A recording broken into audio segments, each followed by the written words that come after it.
Oh, microphone might help. I recently started hearing about a new show that has the internet in a chokehold, and it was giving me a sense of deja vu. Off Campus is an 8-episode, spicy hockey romance based off of a book series. Starting to sense a new trend in TV shows here. And just like with the spicy hockey romance based off of a book series that came before it, people went absolutely feral for it. And also, just like with the spicy hockey romance based off of a book series that came before it, my initial reaction to people's reaction was, really? Like, really? But I have learned my lesson, and I wasn't about to let my prejudice hold me back from experiencing another masterpiece. So, my husband was out of town for work, which meant I was on a Game of Thrones hiatus, so I locked in for 8 episodes of spicy hockey romance. Why is hockey romance such a thing? I'm Canadian and I don't even get it.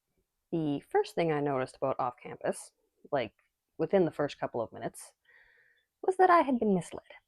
I'm not saying it's bad, I'm also not saying it's good, but it did not meet expectations. In its defense, I think I misled myself. In hindsight, the types of things I was hearing about it weren't really specific to what made the show great. It was more kind of vague hype, like people saying that they needed to go outside and touch grass after watching it, or needing to remind themselves that they're, 30 years old and married with children, and not, in fact, a college student falling in love with a hockey player with anger issues. Now, in my defense, the last time everyone was raving about a TV show that I thought couldn't possibly be as good as everyone was saying it was Heated Rivalry. So, I don't know, maybe the bar has just been set too high, but Off Campus wasn't it for me.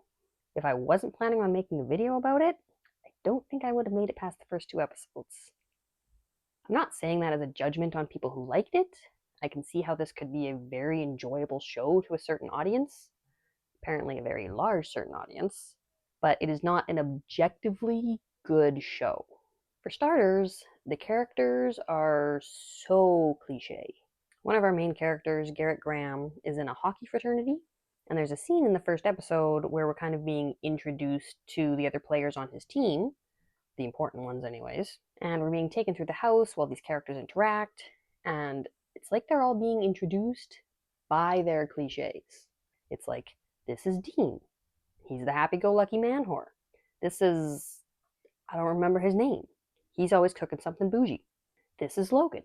He's the sensitive handyman. These are not real people. This is not how humans behave. And the dialogue.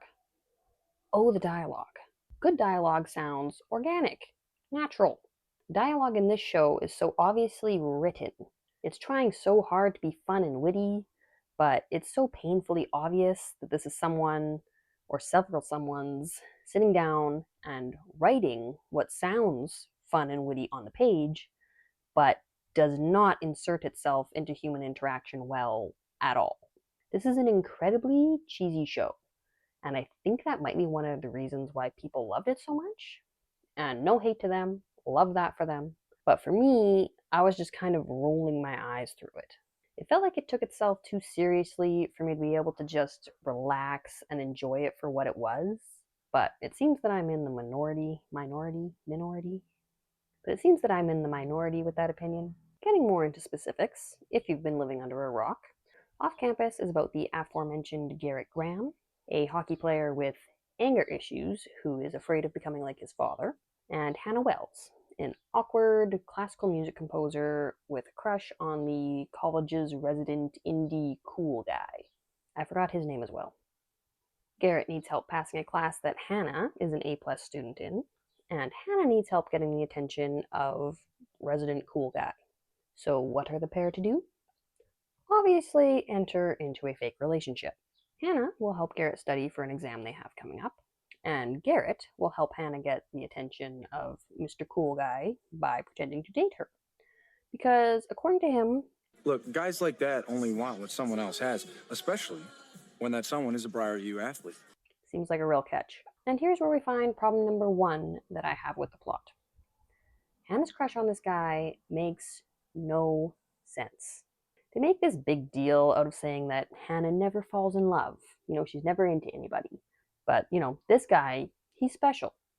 But then it's just like the most generic dude ever.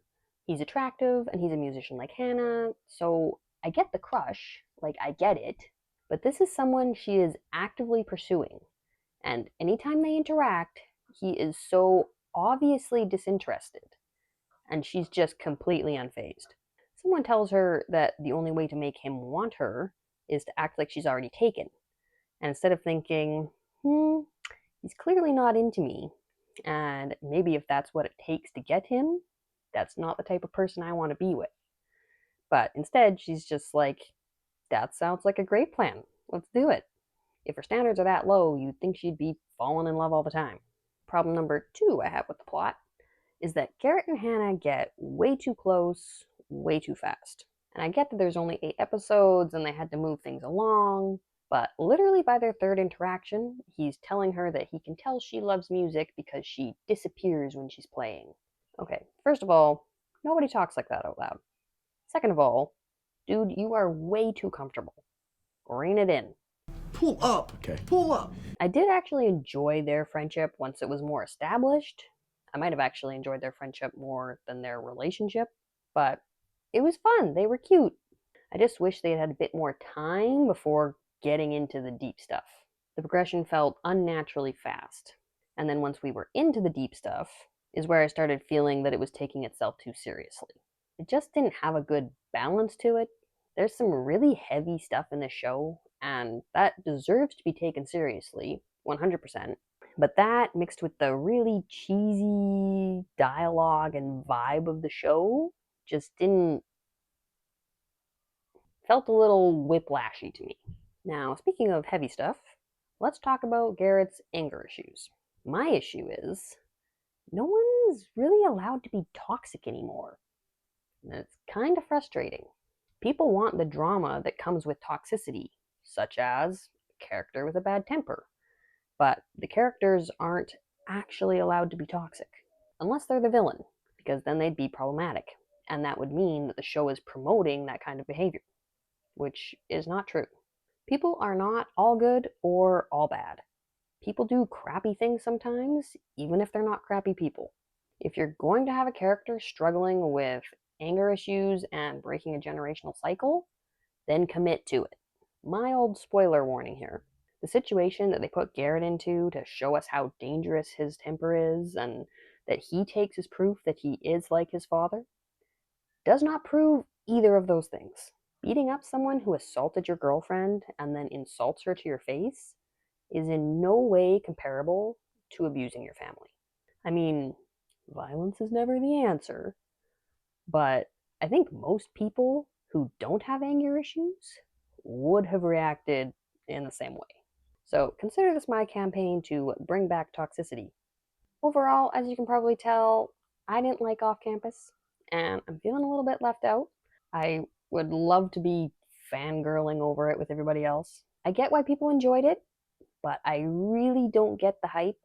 So if you loved it, please let me know why down in the comments because I'd love to get a little bit of perspective. Now, time for a channel announcement. This is going to be my last video for a while. I'm about to have a baby, and in preparation for taking maternity leave, I upped my hours at work, which is why I haven't posted a video in forever. And it's just getting too difficult to keep on top of and adding unnecessary stress to my life right now.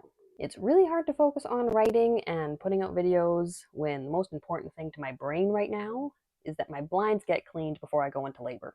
I hit 102 subscribers after my last video, which was really exciting for me, and I'm really excited to come back and start making videos again once I adjust to life as a mother of 3. But for the meantime, this is it. I want to give a really big thank you to everyone who has subscribed so far. I appreciate all of you. Thank you so much for being here, and I will see you in a few months. Bye.